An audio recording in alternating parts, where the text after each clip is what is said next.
Wilu Kiawanga Nzitani Marie est née le 7 mai 1880 dans un petit village en République démocratique du Congo. Elle fut mariée à Papa Simo Kimbangu et ensemble ils eurent 3 fils. Papa Kisoloke Lelukelo Charles Daniel, Papa Dialunga Nakenga Ni Salomon et Papa Diangenda Kuntima Joseph. Quand Papa Simo reçut l'appel de Dieu, Maman Wilu fut à ses côtés.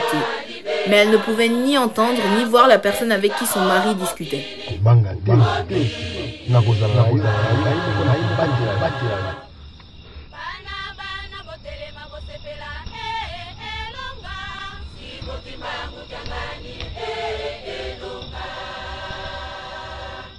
Pona nino zolo bayo moko boye.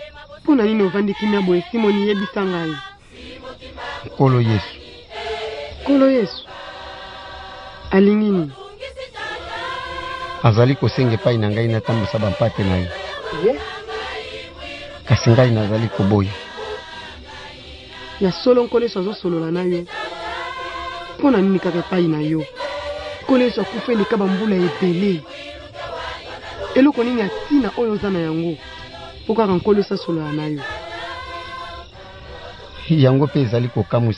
Au début, elle était réticente par rapport à la mission que reçut son mari du Seigneur Jésus-Christ, mais elle finit par accepter de l'épauler et de le soutenir.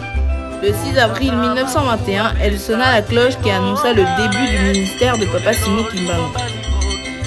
À l'arrestation de son mari Papa Simo Kimbangu, grâce à sa détermination et persévérance, elle parvint à maintenir le mouvement du kimbanguisme pendant la période de clandestinité malgré l'oppression coloniale. Le 12 avril 1959, elle distribua les cartes de catéchisme au premier cadre de l'église kimbanguiste. Maman Wilu est un exemple pour toutes les femmes car elle regroupe de nombreuses qualités telles que la persévérance, la spiritualité, la détermination, la modestie ou encore la générosité. De plus, sans Maman Wilu, l'église kimbanguiste qui compte environ 32 millions de fidèles dans le monde n'existerait pas aujourd'hui. Elle nous quitta physiquement le 27 avril 1959 afin de devenir notre porte-parole auprès de Papa Simo Kimbangu. Le jubilé 2009 marqua les 50 ans du départ de Maman Wilu Kiawanga. Suite à ça, son corps fut exhumé. Des millions de kimbanguistes se sont déplacés à Nkamba pour fêter l'événement.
Elle quitta son mausolée de Ngombe Kinsuka pour rejoindre celui de Nkamba où elle repose auprès de Papa Simon.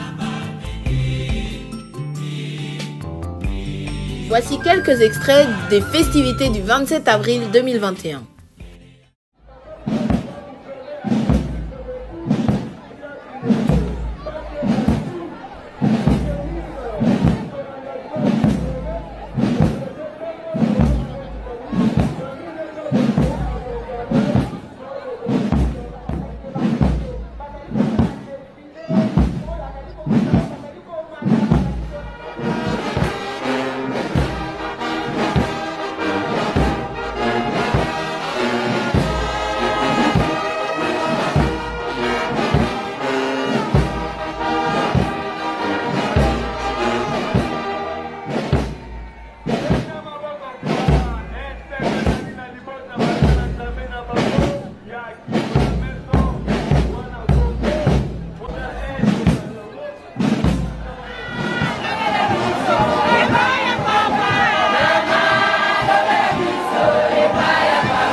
AFKI, l'association des femmes kimbanguistes.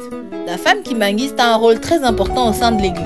Elle participe à la construction d'un camp à la Nouvelle-Jérusalem, notamment en construisant des poulaillers et plantations en tout genre et bien d'autres choses.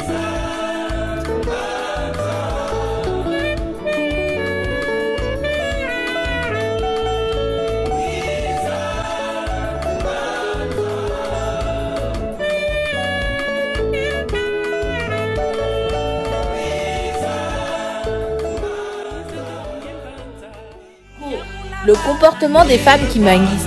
La femme kimbanguiste se doit d'avoir les qualités suivantes: être généreuse, respectueuse, accueillante, en paix avec elle-même et les autres, et bien sûr, avoir la foi. En résumé, elle se doit de suivre l'exemple de Maman Mwilou. Maman Mwilou, oh!